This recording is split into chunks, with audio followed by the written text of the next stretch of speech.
says that we have exited the bailout programs. That is not completely true. We still have great difficulties borrowing at a reasonable cost. We still have additional constraints which other post-bailout countries don't have. There is still a monitoring framework, a strict monitoring framework imposed by our creditors.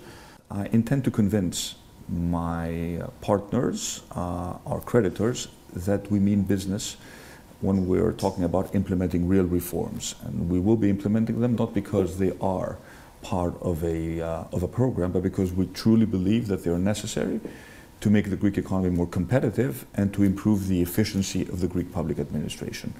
Once we deliver these reforms, I think that will be the right time to discuss the primary surpluses that Mr. Tsipras has overtaxed the middle class. So what I'm proposing is very simple: return some of the money back to people's pockets. You've taken more money out of people's pockets than was necessary.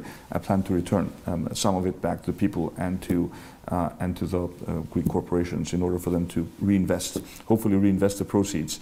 But when it comes to EU accession, I don't think anyone should, expect Greece to agree to open and close chapters when there are still outstanding issues which have not been addressed by the agreement. So, of course, we fully retain the right to block this process if we think that our national interests are not met.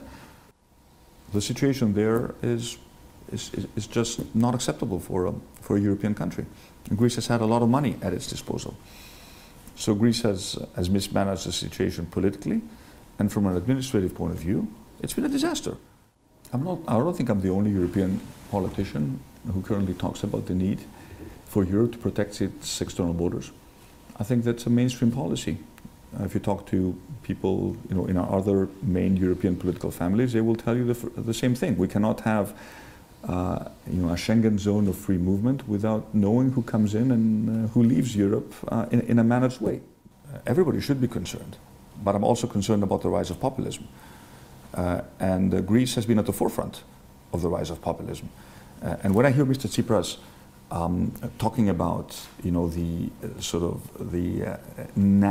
national populism of the far right, someone should really remind him that he governed with Mr. Kamenos, with a party that exemplifies the sort of populism that suddenly Mr. Tsipras opposes for 4 years. So there's complete hypocrisy here. I like complex policy problems. And I like to eventually see that the solutions that I propose have an impact on people's lives. Another thing that makes me tick is to give people opportunities to demonstrate what they can achieve.